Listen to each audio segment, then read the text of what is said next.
The 2022 Toyota Mirai is sold in two trims, the XLE and Limited. We have the base XLE. It goes for $56,679 plus taxes minus the combined credit of $12,000. The fuel cell runs on hydrogen. Hydrogen must be compressed and then it is put in a reinforced tank in your car. It is similar to filling up a propane tank. It takes 5 minutes to fill up. In Quebec, there is only one filling station in Quebec City, so there is no infrastructure.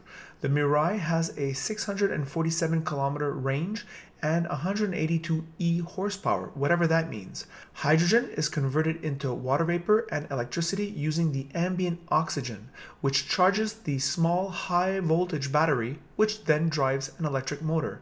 Consequently, the powertrain experience is the same as an electric car, that is to say, very torquey for a premium city driving experience. Also, the base model is beautiful, much better looking than the previous generation, with JBL audio, uncharacteristically hyper-comfortable seats, soft touch materials everywhere, driving aids, and this Lexus feel, which is unmistakable, makes it a true premium driving experience. Of note, behind my computer, I can't help but think how much I'd like this exact car as a gas-powered hybrid with four-wheel drive. The Mirai is that good in spite of its novel propulsion system. Hello car lovers, Ross today brings me the Toyota Mirai 2022 XLE. This is the entry-level vehicle at $58,000. What to say about this vehicle? Well, first I'm going to start off by just going over, we'll call it the propulsion system of cars picture, if you want. We're going from a transition from a fossil fuel based propulsion system to a non-fossil fuel based propulsion system. So what does that mean? Well, with your car, when you think about it, you put the energy's in the gas, and you put it in the tank. And that energy is sent to the combustion engine, and it's essentially a big air compressor, and it takes that fuel-air mixture. There is combustion, and the net result of that is heat and energy. It's heat and also an energy. It's going to make the move. It's going to make the pistons move. All right, and that's what's going to make your car go forward. All right, okay. So that's what it is. Now, one of the results of that is, number one, it limits your source of fuel. It has to be fossil fuels. And number two, that fossil fuel emits greenhouse gases, which over time will change and heat up the climate. And that's what it is, all right? So now that we know we have that, so the CO2 goes into the atmosphere and reflects infrared rays back to Earth, and that's what happens. So that being said, how are we dealing with this? Okay, so that's it. Well, that's interesting. There's two solutions basically being proposed. Number one is that instead of using gas, you store electricity in a battery, which is, and then that the energy in the battery is sent to an electric motor, and that drives the vehicle forward. And we've been over the pros and cons of that. The hydrogen fuel cell, how that works is, hydrogen is compressed using any source of energy, is stored in the tank in a reservoir. That hydrogen is then sent to a fuel cell stack where it is combined with oxygen to create energy and water vapor. That energy charges a small battery. It's a very small battery. It's almost like it's a hybrid, right? But a very high voltage hybrid battery. It charges that battery, and it moves the car. It moves the car forward. It sends the power to an electric motor. So the driving experience is exactly like an electric car. It's exactly like a plug-in hybrid, if you want. It's the exact same thing, right? When the energy is at the drive wheels, it's sent the exact same way. From motor to drive wheels, it's the exact same experience. So now we know, so that's the advantage, right? That's the advantage of the hydrogen is it allows you to, or a battery, right? Because now you're relying on the power station, right, to charge your vehicle. And it could be nuclear, it could be coal, it can be hydro, it can be solar, whatever is your utility, right? I mean, here in Quebec, it's hydro. In other places, it could be coal, right? Nuclear. It doesn't matter. Wind powered, solar powered, doesn't matter, right? Because you're not putting a fossil fuel in your gas tank. You're putting, in the case of a battery car, electricity. In the case of a hydrogen car, compressed hydrogen that was compressed using the energy source of the utility. Does that make sense? So what does the hydrogen vehicle offer? Well, it offers high levels of portability, right? Because it doesn't require as much space in terms of storage as a battery, and it's much less expensive than a battery in terms of a storage space, right? So it's just basically a reinforced gas tank.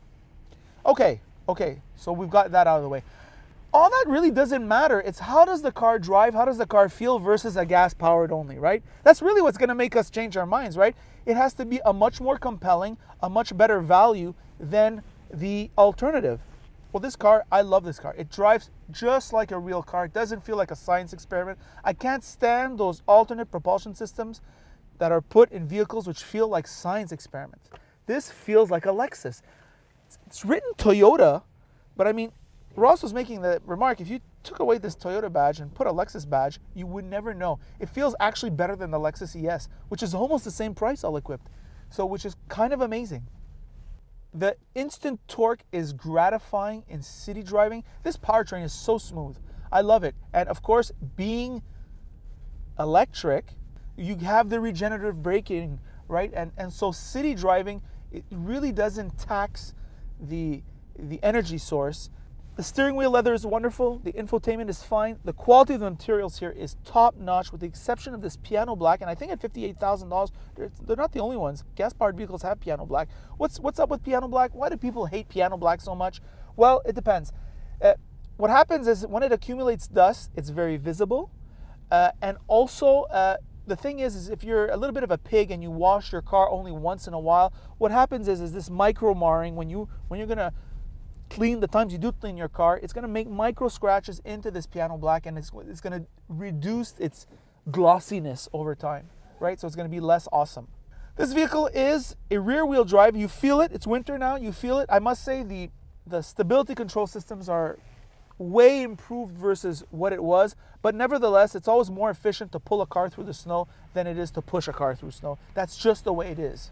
These seats are amazing. I don't understand why Toyota doesn't put these seats in other Toyotas. I mean, I'm very comfortable here. It's good stuff. This front space in general is a bit cozy. I would say it's compact. It feels like a big compact here. The rear seats feel subcompact, and so does the trunk. Seats don't fold down. The opening for the trunk is not that big. Okay, whatever. So this is really a luxury, sporty looking car, if you want. Once again, I'm struck by the high level of luxury in this vehicle. I'm really enjoying that. Now, to buy it, is it really feasible if you're in the island of Montreal? No. There's the only place in Canada that has charging stations is BC, and awkwardly, the city of Quebec.